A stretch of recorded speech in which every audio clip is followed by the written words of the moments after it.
Hey everyone, welcome to the Inferno cast, episode number 043. I am Fox, host of said podcast and of YouTube's Inferno Fox gaming channel. We are here on YouTube as well as on Apple Podcasts, Spotify, Amazon Music, and more. Joining us tonight is special guest from YouTube itself as well, the great Feral Inferno and channel of the same name. I definitely recommend checking out his content for not only live gameplay, but also just great general video game content as well. The main topic for tonight's podcast is similar to a series that he does. It's like the game of the year, and I absolutely recommend that you check that out. You check out his live streams on Wednesday evenings and Saturday evenings, and make sure that you subscribe. That again, Feral Inferno. So, Feral, thank you so much for joining us. Yeah, thanks for having me, and thank you for the amazing plug. I really appreciate those kind words, man. Yeah, absolutely. Not a problem. Always glad to have you jump on here as a special guest. And this definitely won't be the last time. So we love having you on. Also joining us is Astrimedes from the Second Place Games, where he is both co-owner and developer. Astrimedes, thank you so much for joining us. Thanks for having me. Happy to be here. Going back in time. Absolutely. And also is our one of my good friends and resident Hill Slut. We have Hillbilly Hardicus. Hillbilly, thank you so much for joining us. Thanks for having me. Appreciate it. Also is my partner and partner in crime, Jamie Owls 87. Jamie Owls, thank you for joining. Thank you for having me. It's always a pleasure to be here. Also want to pour a little out for our missing members tonight, Jason the 13th of the YouTube channel Jason the 13th, who couldn't make it, as well as Stormrosesky of the Twitch and YouTube channels Stormrosesky. Make sure you check out previous Inferno casts for their appearances here, as well as their respective YouTube and Twitch channels.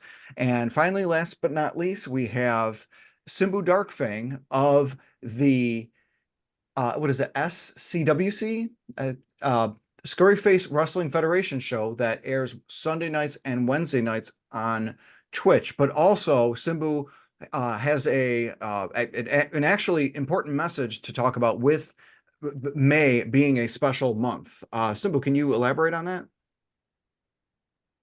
So started off, it is SFWF. So Scurry Face Wrestling Federation. But yes, I appreciate the plug for that. However, this topic I do want to bring up, it does hit very close to home for me and probably hits close to home for a lot of us, even though we don't want to admit it. But May is Mental Health Awareness Month. And as someone who has personally dealt with it and helped others I love and care about deal with it, I just want to take a moment to implore you that anyone watching to please seek help if you or someone you love or care about is in crisis. 3 simple numbers here in the United States, 988, could be the complete difference in saving a life.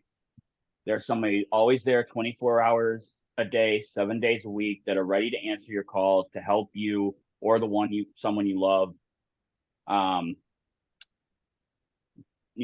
deal with the issues at hand. Calls are confidential.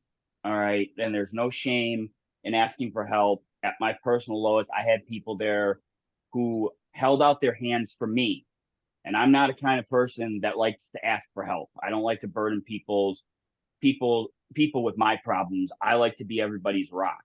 But sometimes the rock needs some moss or tree roots to anchor it in place. Through the darkest of dark, there's always a light waiting to banish it. Again, please, 3 simple numbers, 988 for the Suicide and Crisis Lifeline. Please don't wait. Again, there is no shame in asking for And help. check on your friends. Yes. If your friends are being quiet, check on them. Yeah, absolutely. This is thank you so much, Simbu, for bringing this topic up. As we hear we each have had our own internal battles and everything like that, and we are lucky here because we have our own friendships and everything like that, that we can game together and sometimes talk with one another. But even with having that, we're a lot of us are with us being men or guys or identifying as such, we are often find ourselves within like the whole male loneliness epidemic and everything like that. It's important to, as Simbu had said, if you're able to look beyond uh being the rock, sometimes the waterfall hits the rock and it will erode it away. Make sure that you take the time to find help, seek help. You're not, no one is any less of a person for doing so. We've all asked for help, some to many of the others within this cast here. So Simbu, thank you for making sure to bring that message in a very important month. It's really something that's really good to share with us here. So we're going to go ahead and turn the page here, and we're going to talk about something that has helped, at least for me personally, bring a lot of light to some dark times. And that's not only just the video games and not just talking about them, but thinking about some of the best years that I've seen video games come out, or some of them that have we've enjoyed on with playing them and everything. So we're asking everyone here, and the entirety of the episode is going to be dedicated to this. What year do you think was the best in video games, and or your favorite year in video games? And what we're going to be doing is we'll be talking about the many different video games that came out within the year that each of us are gonna like pick, and just really elaborate on like the games and why we think that they're the best, or are at least our favorites, and really sort of have fun with it. And again, this is really inspired by Farrell's excellent series, the Game of the Year series, where he's got more stuff in that series coming. So make sure, again, if you haven't subscribed, Farrell Inferno at YouTube. But we're going to kick things off, and we're going to go in chronological order, oldest to newest. And we are going to kick it off with Astrimedes with his year and his games. Thanks, Fox. So for me, I instead of picking a year that was necessarily kind of some of my most favorite particular games that came out, I picked a year where I think there was a lot of kind of formative advancement in the beginnings of kind of standardization and some kind of game concepts we take for granted now that were sort of established at this time. So I picked 1980. The kind of initial thought for picking 1980 is the fact that the game Rogue came out on Unix, and Rogue is the game that it was actually written by a guy in his free time at UC Berkeley, I believe. And he distributed the game. It became kind of popular on campus. That's kind of during the initial development, and then it was 1980. It was either when it was created or released. It may have been the same year. It didn't see a huge commercial success, but Rogue ended up laying the groundwork for what has become an increasingly over time genre of these roguelike games. And Rogue was very humble, in terms of games now. It used ASCII characters for display, so, basically letters and punctuation symbols that it would would procedurally generate a dungeon. So the shape of the dungeon was generated randomly with nudging in a particular direction to get good shapes. The placement of items was random. The placement of monsters was random, and it was born out of a desire to have a game that when you played it, you didn't play the same game twice. So the release of Rogue in 1980, I think, was pretty significant. Ultimately, even if people didn't even realize it necessarily then, I think it's kind of in retrospect very important year for roguelike games. So kind of on a similar note, this game Zork came out that many people have heard of that is released on the PDP-10 mainframe initially, but the being eaten by a grue is a phrase from Zork. It's basically a text adventure game where you walk around in the dark and try not to get eaten by a grue. There was a game Adventure for the Atari 2600 that almost superficially resembles Rogue, where it's again sort of it's a dungeon. It's not generated this time though. Adventure, I believe, was static, same set of levels every time, but you found a key, you had to defeat the dragon and work your way sort of out of the dungeon. So again, we're kind of seeing this sort of dungeon crawling genre in video game form first really start to become a thing. The game Mystery House came out for the Apple II, which is really the first kind of adventure game of the kind of Sierra Online style of computer games. If people are familiar with those, it's actually released by Roberta Williams, and they may have just been called Online or Sierra Online at the time in 1980. They released a sequel in the same year, this time with color graphics. The game Ultima came out for the Apple II, so another dang. very deep involved sort of RPG genre, sort of monster killing exploration sort of thing again.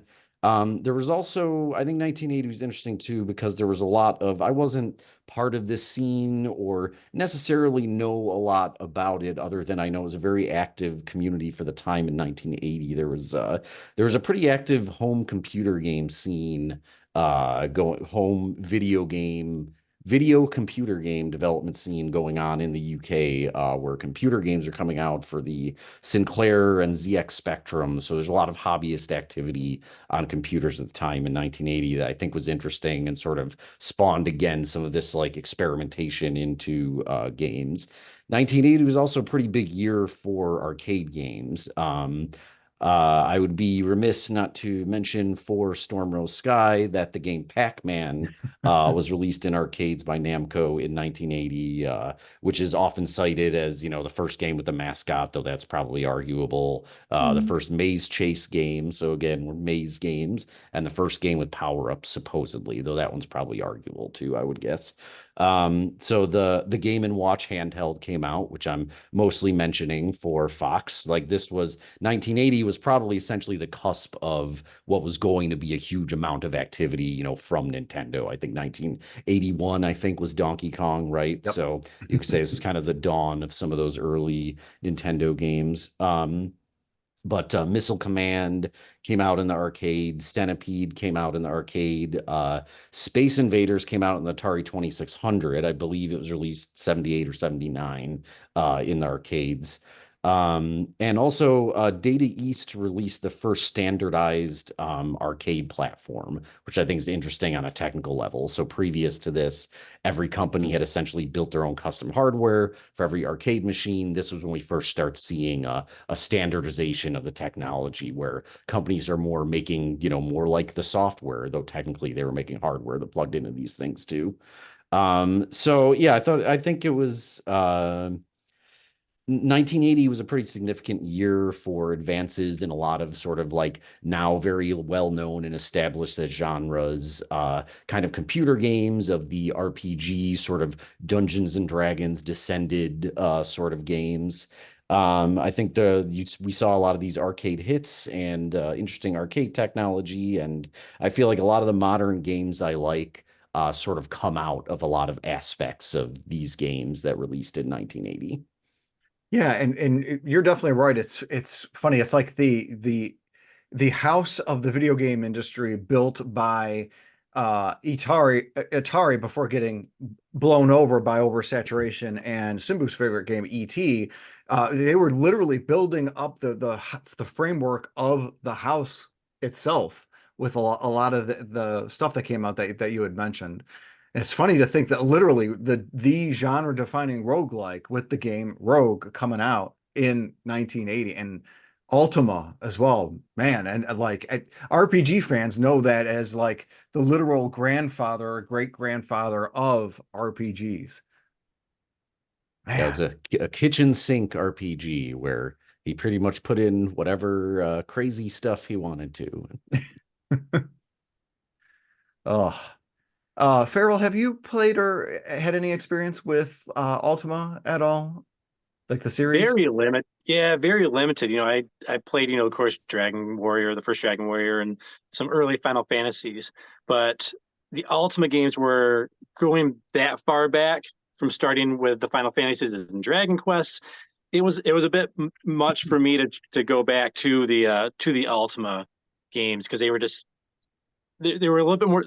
I mean, Dragon Quest was a little archaic, but Ultima was very very archaic. Comparatively, yeah, much less. I didn't actually really play much direct Ultima at all. I probably just fired it up out of curiosity, maybe once or twice over time. But I've listened to a lot of both like Richard Garriott kind of interviews or videos he's done talking about it and kind of people adjacent to the development. So I think it's really interesting and significant as a game. And it really seems like, just from things I've heard him and people describe about the game, particularly later in the series, it starts to be like aliens. There's a whole end sequence of the game where you have to actually build a spaceship to go up and do like a sort of weird space combat final sequence of the game. So it's like I think that's like exciting as a developer, those very early days in particular where people just kind of put in whatever their fantasy was essentially. And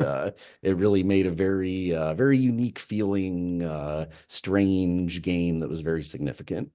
Nice. Yeah. And I think Ultima 3 through 5 released on the OG NES. I want to say when we were kids, we rented one from our local video vault or Video Marcus, whatever it is. And I don't remember it near as much as Dragon Warrior or obviously Final Fantasy, but very, very cool. Astrimedes, thank you. We're going to stay in this decade, but we're going to move up to the next entry. A Hardicus, what is your year and what are your games? Who is your daddy and what does he do? Well, I picked 1989.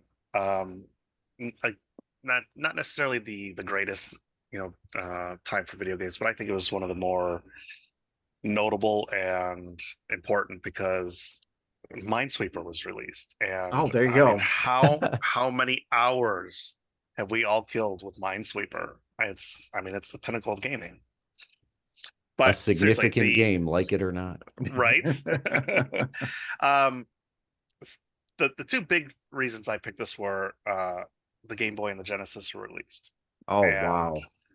the Game Boy. Let's face it, is there was while there was handheld gaming prior to the Game Boy, it was very simplistic, and the Game Boy came along, and I don't think it's really out of this world to say it changed the face of mobile gaming forever and has shaped a lot of things going forward with the different models of Game Boy coming out, and even the Sega going to the Nomad system years later too, with have trying their hand at portable with that and the Game Gear. So the Game Boy to me is one of the staples of gaming, and that's one reason I picked this year. Genesis also, as competitor for Nintendo, had its own amazing games, and I know Inferno, you're starting to discover a lot of those games the last couple of years, having missed out on them when they came out. So yeah, those two are just such a staple for me, growing up too, is why I picked this year. Also, there were some great games that came out. I mean, Inferno again, Tetris came out that year.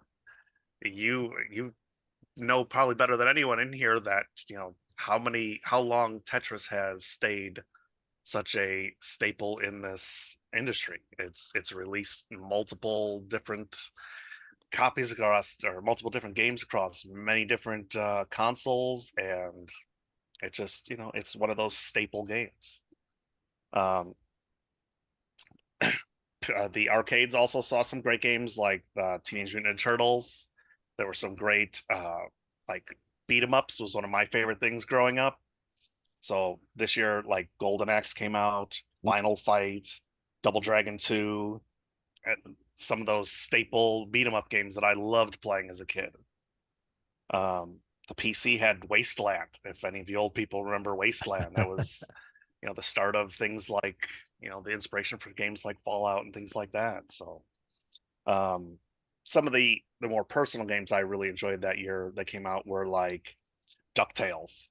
I mean, that was one of the greatest platformers of my generation, in my opinion. It was such a great game. I'm surprised Jamie Alice didn't go woo when you said that. I did silently. And Final Fantasy Legend on the Game Boy, like, I know it doesn't really fit the whole Final Fantasy thing, but I loved playing those three the Legend games.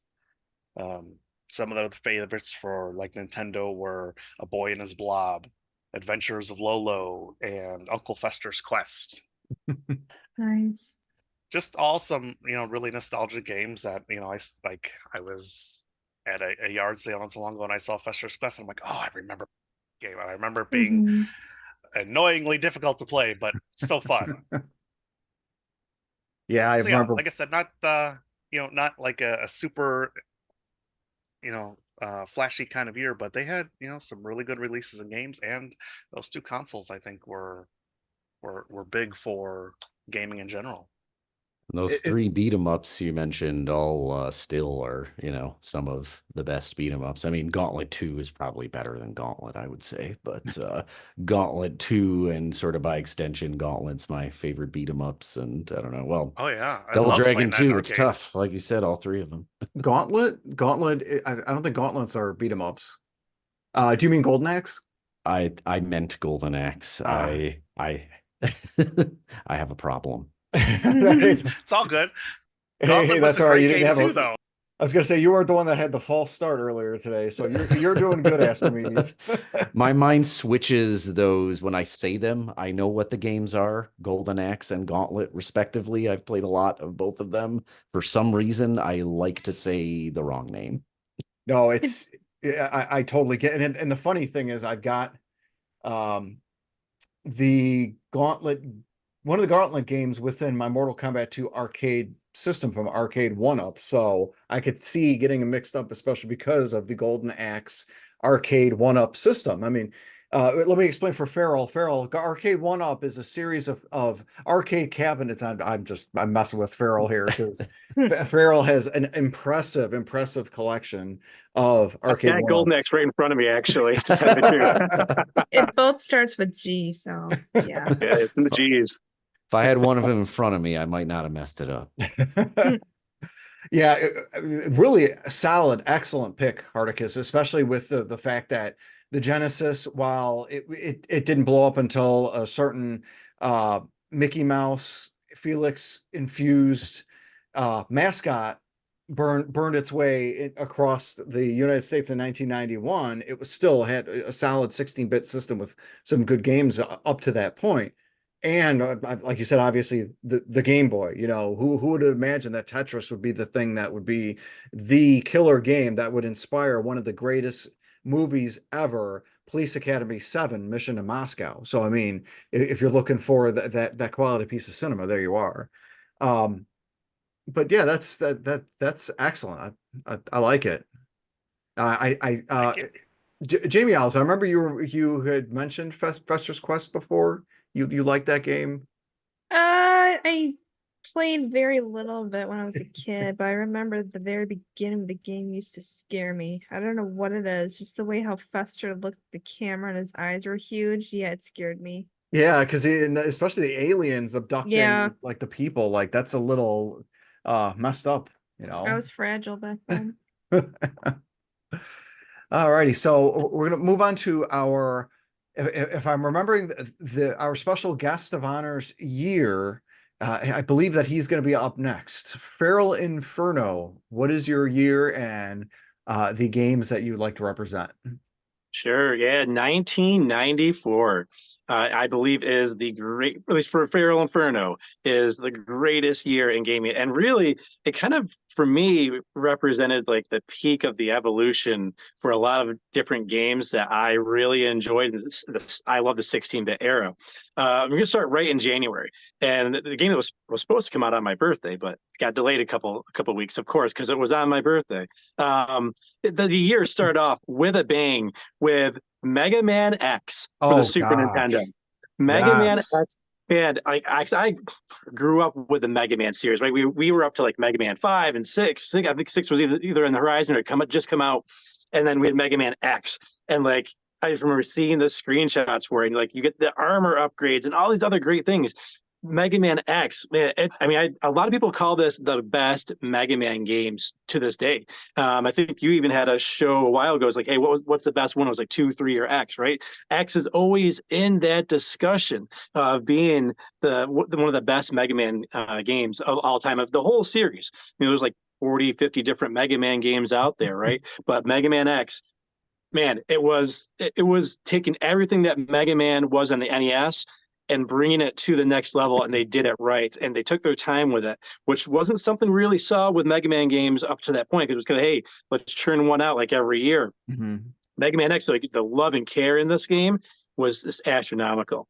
And then you go on just another few months, and what does Nintendo do? So we're gonna try to one up Capcom here, and we're gonna bring out Super Metroid. Oh gosh. Another game Yes. in its series that a lot of people say this is the best, at least in the 2D series. I think it's pretty almost definitive that this is like the best one. And a lot of people say, hey, it's better than the Prime ones. Like, this is the game you got to play. And I'm in that camp. Super Metroid is one of the best games in the series for sure. And it really, I think, really helped define what the Metroidvania genre was going to be and what it really could be, what it could accomplish. And the sense of isolation and the sense of power that you got as well. So underpowered in the beginning. And then as you go along, you get so powerful. I mean, like, you get very powerful by the very end of the game. Yeah. Great progression and so many different ways you can play it, especially with speed running.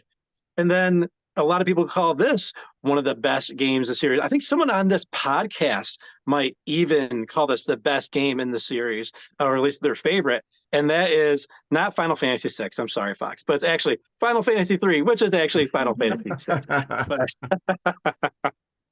And we may have talked about this game on a previous podcast, so I won't go too deep into this. But man, what an amazing experience Final Fantasy VI was. Oh my gosh. How they fit this in this little gray cartridge and not like having to fit this on like a CD or two is just an amazing feat from Squaresoft back in the day. Amazing RPG. And like I said, a lot of people from the old days anyways consider this the best Final Fantasy.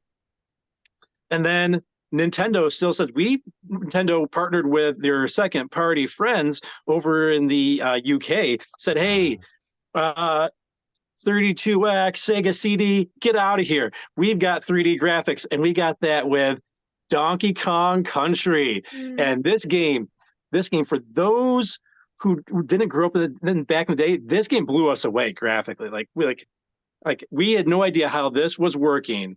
Honest, like Star Fox the previous year blew us away. Like polygons in one of these cartridges, and not having a CD add-on.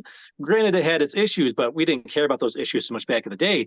It's maybe like looked at a little bit different now, but like Donkey Kong Country, the pre-rendered graphics, this looked amazing. It gave that 3D look. And there was a handful of other games as well that just came out. If you look in the arcades, you got Super Street Fighter 2 Turbo, right? That's considered one of the best Street Fighter games of all time as well by a lot of Street Fighter purists. That is their go-to is Super Street Fighter 2 Turbo. They love that game.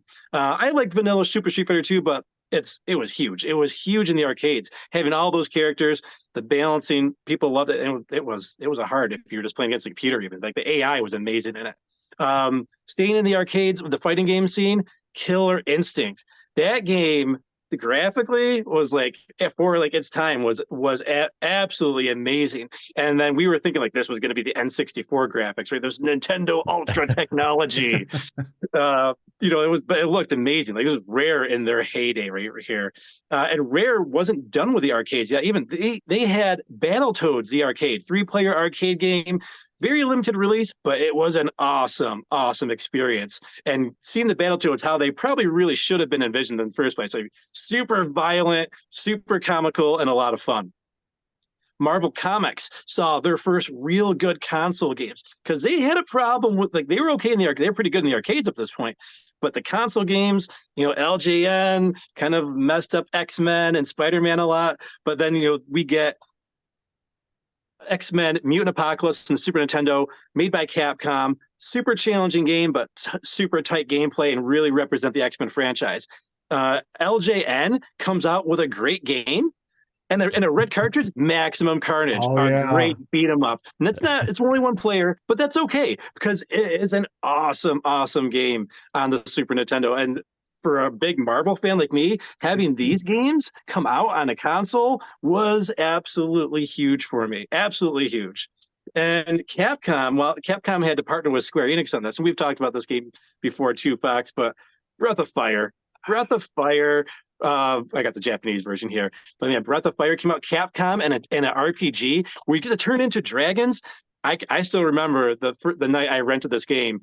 I was doing a sleepover with my friend Kelly at his house. He didn't like RPGs, but we rented it anyways. He fell asleep, and I played it all night.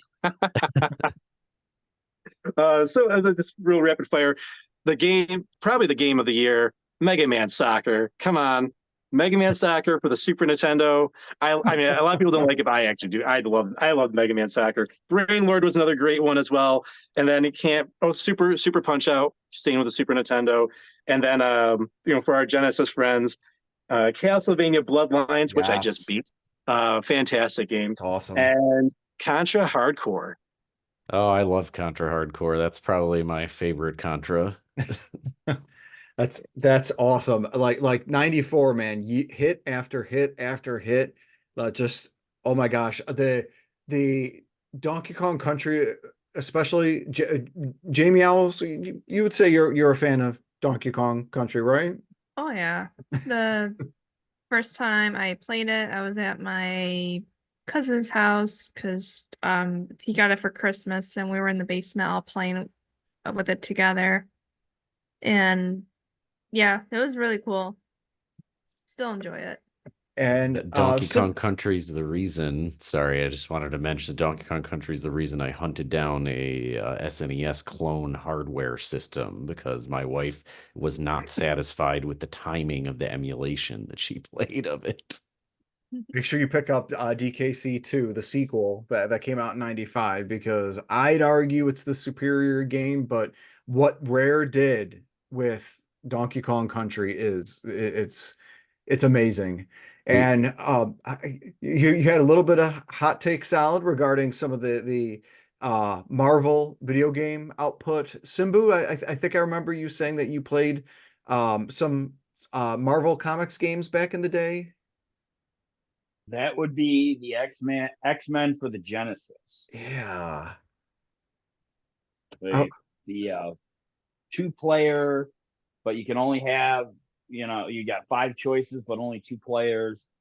So fantastic side scroller for the time. But yeah, that's my Marvel experience, unless you're counting stuff from the arcades. Yeah, and they had some bangers in the arcades. At least we knew we did those right. And it's funny, I remember that red cartridge because we borrowed that or rented it again from Video Vault. One of the very few franchise games that I played and actually enjoyed. Like normally I'm wasn't really into them as much as a kid, but like they did that right. And then Hardicus, Final Fantasy 3, Final Fantasy 6. No, I know we've beaten a dead horse, but Oh yeah, that's such a fantastic game. I'm gonna Also for 94, the first Warcraft. Oh yeah, Oh. Warcraft 1, not World of Warcraft. Just Warcraft. Warcraft. Yeah. And And seeing Super Metroid and don't remember the other one I was going to mention, but it does feel like that year there was kind of like a maturation of like a lot of these like genres. Like, yes, obviously the first Metroid was like the first Metroidvania, but Super Metroid was just really kind of an exquisitely done, like arguably, the height of that kind of game. Absolutely. Brief warning for those watching on YouTube. I'm going to rotate my camera so those whom have motion sickness, and of course those whom have done game room tours know how much of a Final Fantasy 3 or 6 / Super Metroid fan I am. You literally see 2 of the pictures for each of the games on the wall. So Feral, that is a heck of a choice for 94. I think that probably would have been my second choice had I not bowed out of my other choice and what I'm actually picking now, which is not my turn. It's not my turn. Instead, we're gonna go to Jamie Owls. Jamie Owls, what is your year and what games are you celebrating? So my year that I selected is 1997. Not only was that a fun year, if I remembered, I had like a really good year, um, with family, holidays, but the games that I clearly remember that I had a lot of fun with, um, as you know, for Nintendo 64 is GoldenEye. I know that game was my brother's. He got it for Christmas, but him and I used to play together a lot. Every single day after school, it was GoldenEye. That's all we played. And we played, the two-player mode. And, we were just, being kids, having fun with it, being silly with it. And he would always have his friends over playing. So like GoldenEye. The other one was Star Fox 64. That was another one that him and I would play a lot together. I also remember that I played more of that Star Fox 64 than he did, so I became obsessed to where I would play it every single day, start to finish. Play it now. I don't know if it's because of my age, but I suck at it now. Another couple of other games that come to mind that I always had fun with. Tomb Raider 2 that came out in 97. Diddy Kong Racing. Yoshi Story. So those are pretty much the games that really pop out for me from that year. And like I said, 1997 for me personally, and also more for nostalgia, that was the year that I seem to vividly remember having a lot of fun with those games that came out that year. Even like prior to that, I had a lot of fun with the other games, but for some reason, 1997 just stuck out to me more. Nice. Yeah, you definitely had a lot of really good bangers for the Nintendo 64. I will add one because we had an episode on it a couple months ago.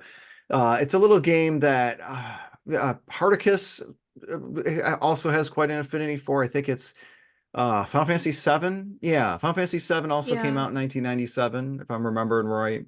Yeah. Mm-hmm. I So, thought you were going to say Dungeon Keeper, but yeah, Final Fantasy VII was pretty good that year. yeah. But yeah, I And mean, Symphony of the Night. yes, that's right. Symphony of the Night, awesome. Probably the second best Metroidvania ever made. Yeah, or arguably the best. I feel like those are kind of the two that are often in contention. Absolutely, because and it's funny, it correlates really well with Farrell's 1994 and Super Metroid, which is the best. So I mean, there you are. It really, I'm just trying to rib Astrimedes a little bit. It's not working. I'm not good at I'm not good at giving Astrimedes a hard time. Sorry, bud. I'm very offended. Yeah, are you gonna ask to Mario speak my Kart name again? 64 is Can't you another one tell by too. my tone? Mario Kart 64? Yeah, was that 97? I thought that was 96. I think you're right. Wow. It was, I think, originally supposed to be December 96. It was supposed to be a Christmas game, and it got delayed to, I believe, February of 97. Oh, risky. I mean, But isn't Diddy Kong Racing was 97? Yeah. yeah, and it's so Farrell, I got to know GoldenEye story. What's your favorite GoldenEye story? Did you enjoy GoldenEye? You play a lot of GoldenEye? See, I'm not a big first-person shooter fan, but I rented it quite a few times, and of course, a lot of people had it, so we played the multiplayer. But yeah, I got pretty good at it, and so I think my friends didn't really want to encourage me to play first-person shooters anymore that were multiplayer.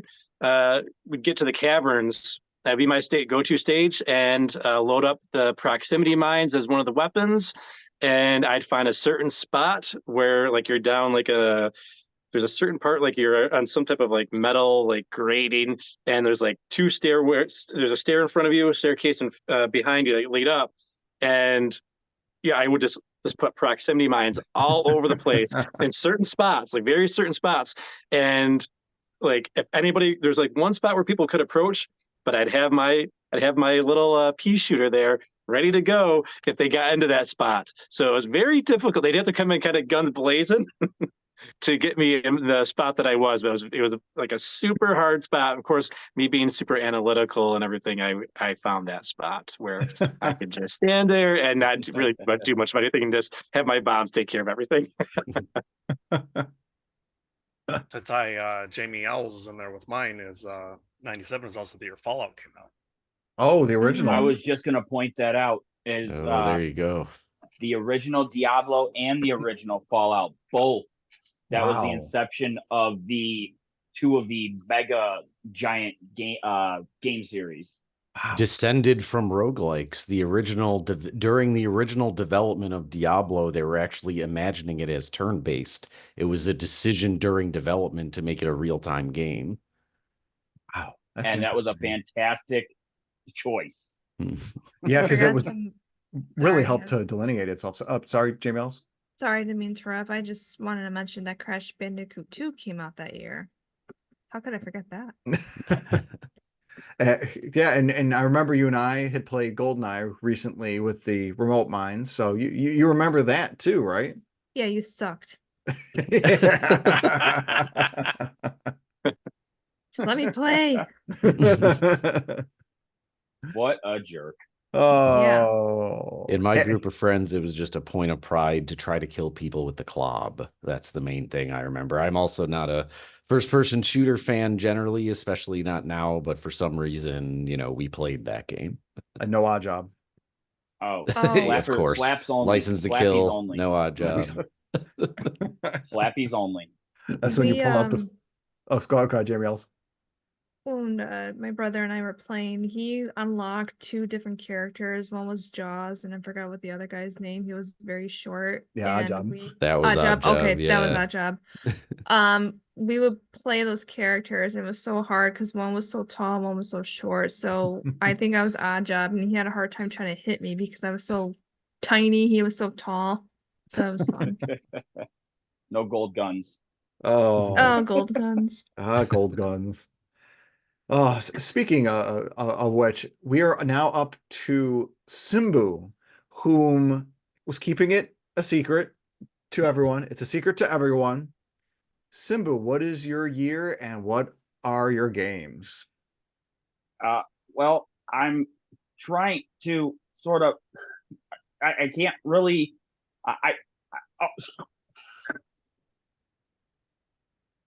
Uh-oh. My year is Y2K itself. I mean, let's start off Y2K. From right in the first 4 months, you had games like the port to the Dreamcast, Legacy of Kain, Soul Reaver. You had Crazy Taxi, Resident Evil Code Veronica, the first Resident Evil game to debut on a non-Sony console. Not to mention you had other games like Dead or Alive 2, Wario Land 3. The fun, forever fun, as I'm sure probably all you guys enjoyed it, the Metal Gear Solid for the Game Boy. I've only heard of it. Yeah, and then games like like little known games like the Legend of Zelda Majora's Mask, released during this time. The Legend of who? Yeah, exactly. See, he doesn't even know. Never heard of him. Never heard of her. For fighting games, of course, on the Dreamcast, you had things like Marvel vs. Capcom 2, which we've talked about Marvel vs. Capcom already. So it's too bad, Hardicus, you're not got any good at it. Right? I mean, bad. Well, before I move on to the next 4 months, there's a little known game, and I think Jamie Owls might have heard of it, but this was the inception of this series, The Sims. Yeah. Also debuted in February of 2000. So, I'm not gonna go on very much and talk, but I obviously like Crazy Taxi, probably was one of the most fun games of those 4 months. Majora's Mask as a sequel to Ocarina of Time wasn't all that great. And I know that people are going to get me hate in the comments because there are people that hate me. I love that game, but hot take, I did not like Majora's Mask. I still say Ocarina destroyed it. But hot take, let's move on.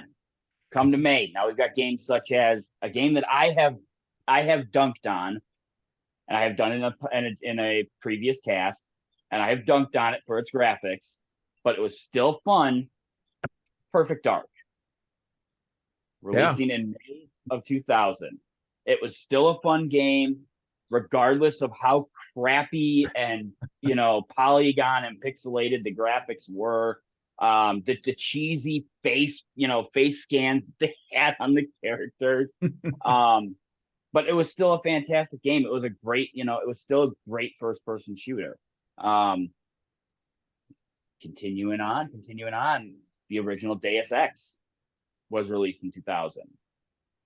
Not a lot of people know Deus Ex, but of course, as I mentioned, Diablo for 1997, I've got to go with Diablo 2 for 2000. Fantastic game. And then let's see. Let me move real quick. I want to move into July here because I'm sure at least 3 of you may have never heard of this game, and 2 of them have Inferno and 1 of them has a heart. Final Fantasy IX was released in 2000. They made it all the way to 9? I thought it ended with 7. Oh, it ended after 10. For you. I'm gonna throw this one out there in July as well for Storm. Pour one out. I'm not gonna actually pour out any of my can because I still have soda in there and I don't want to clean that up. But Mario Tennis. Mario Tennis came out in 2000, the original. And then we'll move right along. We have games like Chrono Cross, Age of Empires 2. One of my personal favorites, Paper Mario for the N64. Yeah, and we got the Fantastic. direct sequel, the remaster, coming out this week on Friday. Yep. It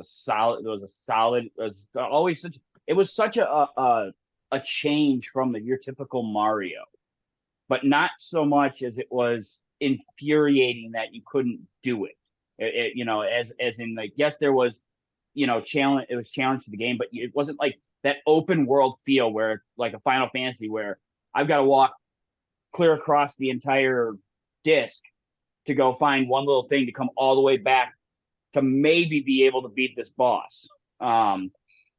It was, still very linear in that sense. We'll move right along, and of course, I'm gonna have to do it. I'm gonna skip over my favorite because I gotta get a couple other in here. Jamie Owls, you may know Spyro Year of the Dragon released in 2000. Yep, I did. Yep. The original Counter-Strike released, and we all know the massive following that Counter-Strike has. Yeah, even still to this day, like nearly 25 years later, it's still a whole thing. It is. It has a fan base that transcends many other fan bases in any sort of industry, which is impressive, again, for 24-something-year-old game. So I'm going to end it here. I got 2 left. I promise not to take too much more of your time. But we're going to go with my second favorite, and that would be for the PlayStation, THPS2. For those of you who don't know the acronym, that would be Tony Hawk's Pro Skater 2. Almost unarguably, it tops lit. It is consistently in top 25 for games a lot of the time. It was just greatest soundtrack, best levels, best in its series. It is currently rated right now the second best game of all time on Metacritic. Tony Hawk Pro Skater 2. It's number 2. Number 1, of course, being Ocarina of Time, as it should be, but number 2, Tony Hawk Pro Skater 2. You are 100% correct, Simbu. That's an awesome pick. Yes, with that game, you just could not go wrong. It doesn't matter if you were playing as a pro, if you created your own, weeb border to ride around and play like the campaign, the quote unquote campaign to it. So much, exploration, so much, platforming to that game, which in a game that you would think is just about go up the ramp, come down the ramp, jump off the block, jump on the block. But there's a lot of platforming to it as well. Like, you got to go up the half pipe, and you got to, nose stall on this, platform that's way up there that you wouldn't normally be able to reach. So you got to bounce back and forth like 3 or 4 different times. And then you got to, nose stall to turn it into a grind so that you can stay up there to go find, the secret videotapes that everybody loves. I always wonder what was on those tapes. I don't think I ever found out. But it was just Tony Hawk Pro Skater 2 was it was the pinnacle of the Tony Hawk series for its time, and obviously still transcending time. They had the later installments, they had better graphics and better, more realistic mechanics, but come on. It's fun, but a lot of times in a video game, I want to do crazy stuff. I want to turn on moon anti-gravity and be able to fly 40 feet in the air and spin 1,000 times before I land. So all in all, like I said, Tony Hawk Pro Skater 2 comes in at number 2, which means it is time, and I have talked about this on a previous cast. Oh, ladies and gentlemen, boys and girls, children of all ages, it is time for WWF No Mercy for the N64. Really not E.T. the 20th anniversary? Isn't that a movie? No, that is an excellent choice. I still think that's probably one of the best wrestling games, even still to this day, like nearly 25 years. No Mercy is phenomenal. It was so amazing. The level of customization that you could do, and it was one of the first times you could actually fully customize any wrestler in the game. In other ones, it was like, oh, you could maybe change their attires. Like, you had the Austin 316 and then the Austin DTA don't trust anybody, or the Austin, the Rock know your role or something like that. Because they have different outfits. But this one, you could go in and you could, put, as many of us around that time did as men, put the women in their underwear to wrestle, things like that, something that you wouldn't normally see in a video game, but that was there. For its time, it was just graphically wise, it was fantastic for its time.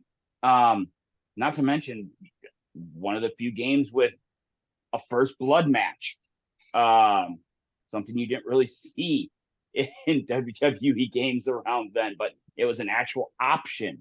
The solidity of gameplay from a cartridge of a game of that style was fantastic. And I know people be like, oh, well, sports, you got Madden and NBA and they're moving, but yeah, they're moving, but you jump, you shoot the ball, you move to the right, you throw the ball.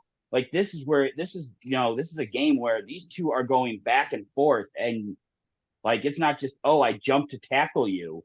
It's I'm connecting to your head, so the head's movement's got to, go at the right time. The little cheesy spray of the sweat or that pops off when the hit connects.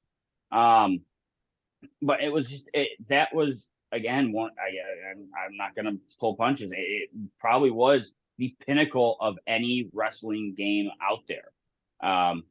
Obviously, I do a show with 2K24, which, by the way, fantastic graphics. If anybody has caught the show, you'll have seen the graphics are amazing. The customization is way beyond what we could do in WWF No Mercy, but WWF No Mercy was the start. That was your big bang right there for the opportunity to do stuff like that. Yeah, excellent choice with the year, because there was a lot going on. I'm surprised you didn't mention the release of the biggest video game console ever, and that would be the PlayStation 2, which released in the year 2000 in March. It's still to this day, it is the #1 selling console of all time and has not been broken yet. But we'll see. I'm I'm curious, Farrell, while I got you here, quick 2 minute, 1 minute, 2 minute thoughts. Final Fantasy 9, go. Final Fantasy 9. I actually didn't play Final Fantasy 9 until 2001 because two RPGs came out at the same time. And my actual game of the year for 2000 was not Final Fantasy 9. It was Breath of Fire 4. So Breath of Fire 4 Ooh. beat out when I was like, hey, I'm going to play one of these games. I picked Breath of Fire 4, and I think I chose wisely. I think so too. I mean, if you liked Breath of Fire 4, I mean 5 and 6 were just awesome, right? Hey, we don't go there with 5 and 6. All right, those don't really exist. That's all. It's a fever dream. But no, Yeah. nine is amazing. I loved 9. It was a tough pick to say, hey, which one are you gonna play first? But Breath of Fire 4, I think, came out like maybe a little bit before 9 did. But I both great RPGs coming around the same time. I was like, man, it was tough. I was like, man, I love getting great RPGs, but like, which one do you pick? So yeah, 9 was amazing. Loved 9. Oh man, yeah, it definitely awesome. And I'm still hoping that Capcom will do some sort of like Breath of Fire collection, but I'm not gonna hold my breath, you know. Dun Don't hold your breath of fire on that one. Yeah. Moving on to the last year. So one of the interesting things here is with the Inferno cast and of course our special guest member, Feral Inferno, is we sort of went with the blast to the past here. We really looked into the past. That's in a lot of the franchises and everything that we featured had their origins, or just gaming in general had their origins with these past years. I went the opposite direction, and I really, not just being like a Nintendo fanboy, because a lot of these games that I'm going to mention I actually played after my gaming midlife crisis, and it was really an eye-opening experience for me, because now in my life I spend 90% of my gaming playing new games. I don't play old games as much anymore. Maybe I do my annual playthrough of Final Fantasy 4 or Final Fantasy 6, but I generally tend to play new games for the most part. And if anything, this year that I'm gonna mention, and especially a certain console that released that year, really helped facilitate not only the blast of the past, but also kind of waving into the future. And that is going to be 2017. And 2017 saw the release of what I think is probably Nintendo's best system they've ever made. It's not my favorite system of all time. I think it's the best system, and that, of course, is the Nintendo Switch. Because, of course, with the Switch, you had the whole marriage of the old with the new, old with stuff like the NSO, NES, SNES, Game Boy games, all that kind of stuff being playable again, as well as like remasters and stuff, and games getting ported to it that hadn't been ported to anything either in a while or even ever. But also the new, the present, anything that was new, and a lot of the old becoming the new really was a whole thing with this system, and especially the games that came out in 2017. I mean, you had some serious ballers. The best Zelda, if I was a younger millennial or a Gen Zer, the best Zelda game released, and that is Zelda Breath of the Wild. If I am a older or elder millennial or a Gen Xer, I'm going to say Ocarina of Time. My personal opinion is I think Breath of the Wild is the second best Zelda game, and it's close. It is close. Ocarina of Time, I think it gets the lead just by the okay, just gets the lead. No, it gets the lead by the sheer storytelling, the music, the characters, I mean, I could keep going, but Breath of the Wild had that whole open world concept, had everybody's favorite thing of breakable weapons. Everybody likes breakable weapons. There's nothing wrong with that. Everybody loves it. It's a great concept.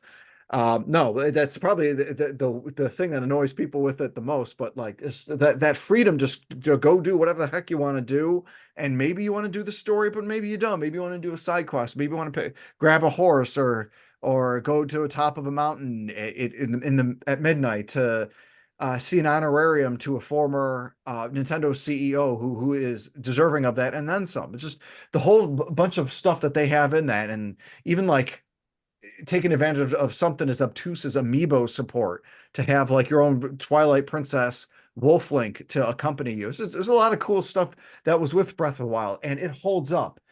I played it when it first came out, about 100 plus hours, and then in the event that shall not be named in the year 2020, I replayed it again and discovered a thing like the Terry Town. Apparently, there's a town that you could build from the ground up. I didn't know that was a thing until my second playthrough of Breath of the Wild, but I put 120 hours into it. Just the replayability on it is amazing. And speaking of amazing games, Super Mario Odyssey. This is another amazing 3D Mario game that released in 2017. Absolutely fantastic.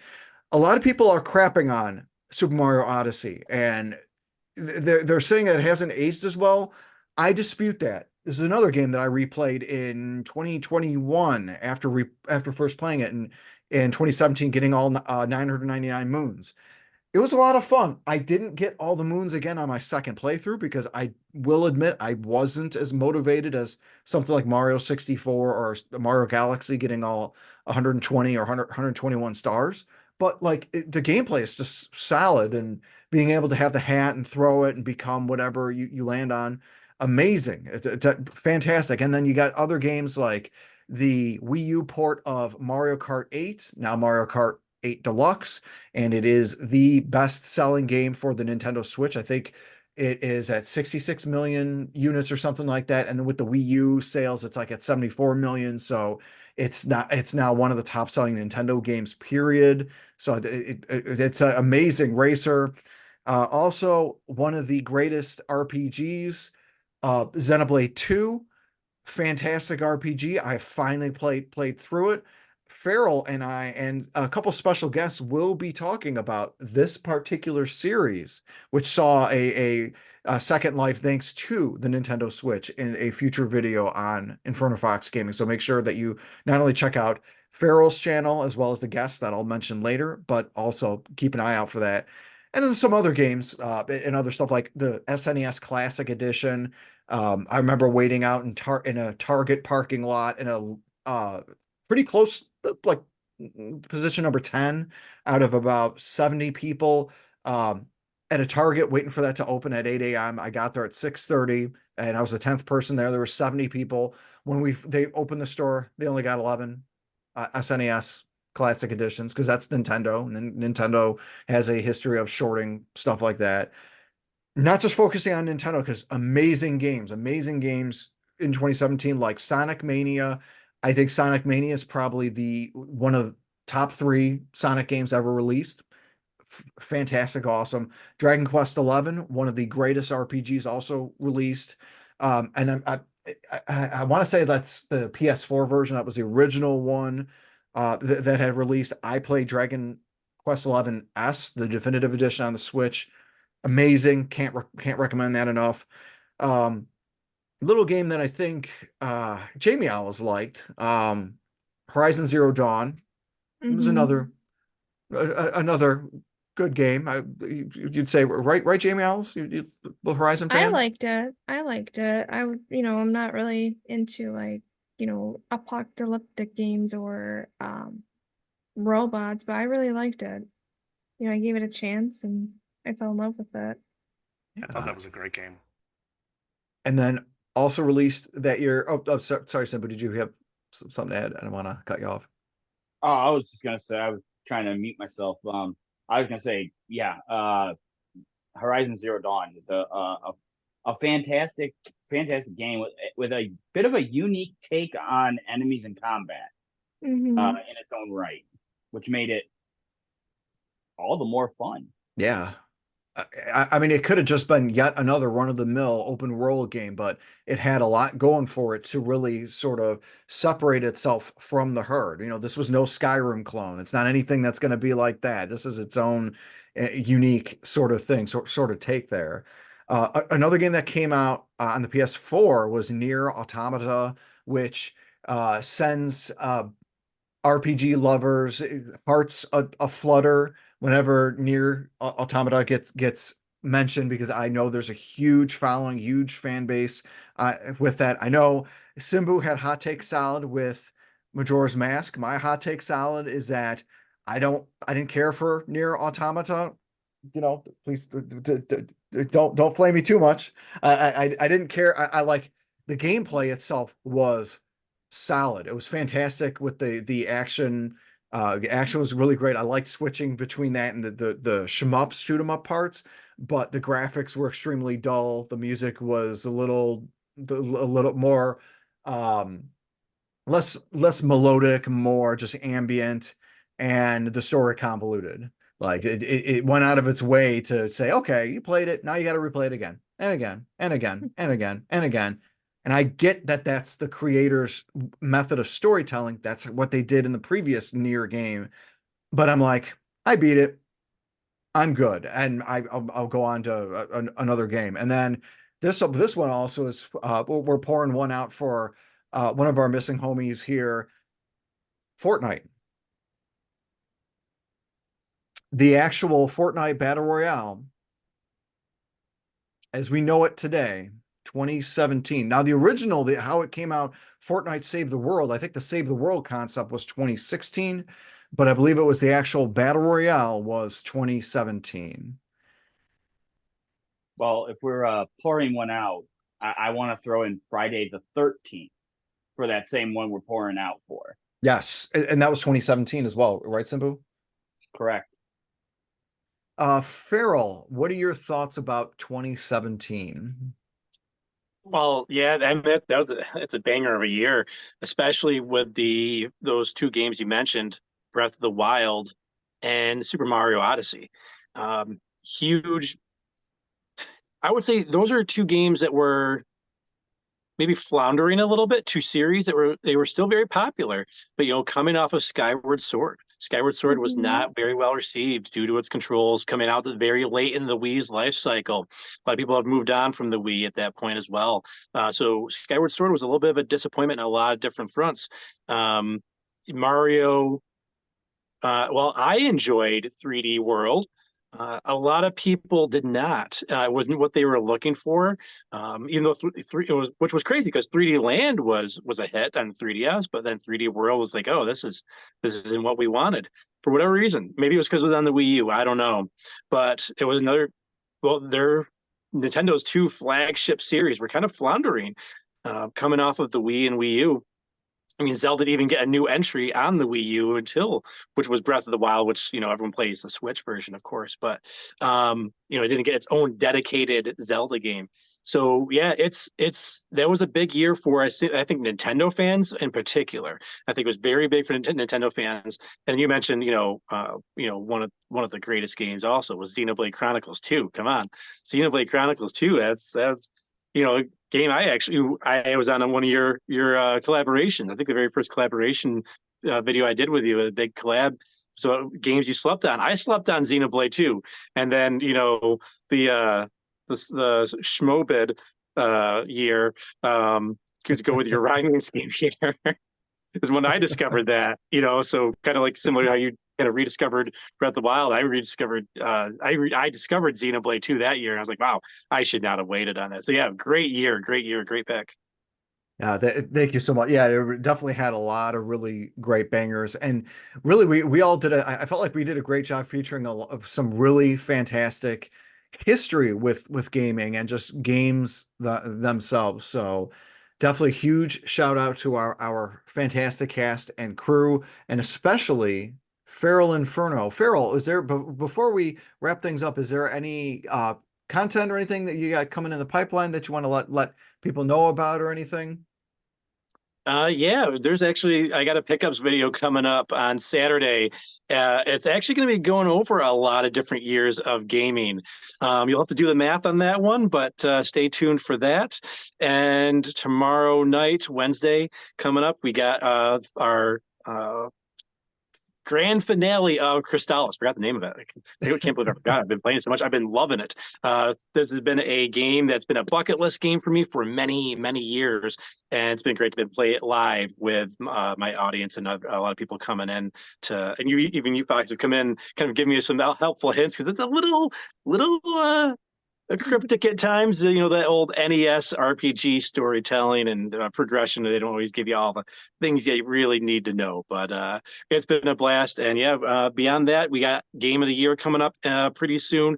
The next one's in July, which will be 1994. Will one of these games win what we were talking about, these big 4 games I was talking about, or could it be another game that I played before? Because it's not always the game that came out in the year that's going to win my Game of the Year. So who knows what game that could be in 1994, but it was a big year, and that's why I had to pick it for this show, because it was probably the year that made one of the biggest impacts on me in gaming. So yeah, a lot of good stuff. And then Mega June, the month of June is going to be Mega June, all Mega Man content.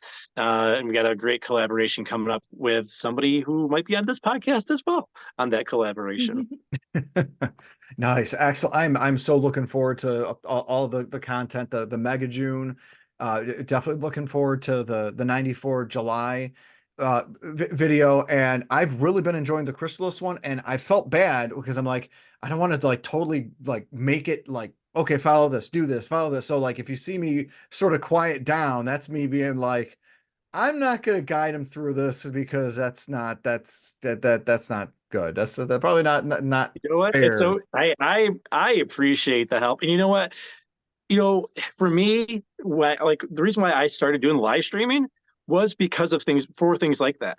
The thing I miss about gaming from back in the 80s and 90s and early 2000s was everyone getting together, sitting on the couch, and either playing the games together or watching. So, someone might be watching you, you might be watching them, and you're like, oh, try this, do this.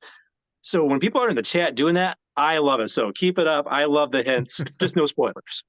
Yes, yeah, absolutely. I remember the one time that back when Astrimedes and I first started hanging out, one of our mutual friends, Cran, was over at Astrimedes, and he's just playing Crystallis on a shmemulator. Let me make sure to say that carefully so I don't demonetize. On a shmemulator, and if you're just watching him go from the beginning of the game all the way to the end in like an 8-hour or 7-hour period or something. Astrimedes, I remember that was pretty crazy. You're muted. Such a strange game. It is very, very opaque. Yeah, it definitely can be. But yeah, just again, huge shout out to our fantastic cast and crew. You'll be able to catch us again next week, Tuesday. Hopefully we'll all be back. Huge shout out again to Farrell, to our guests here as well, Astrimedes. Simbu Scurry Face Wrestling Federation show on Twitch Sunday and Wednesday nights at 7 p.m. Central, 7 p.m., 8 p.m., 7 p.m. 7 p.m. Central. Make sure that you check out Twitch for that.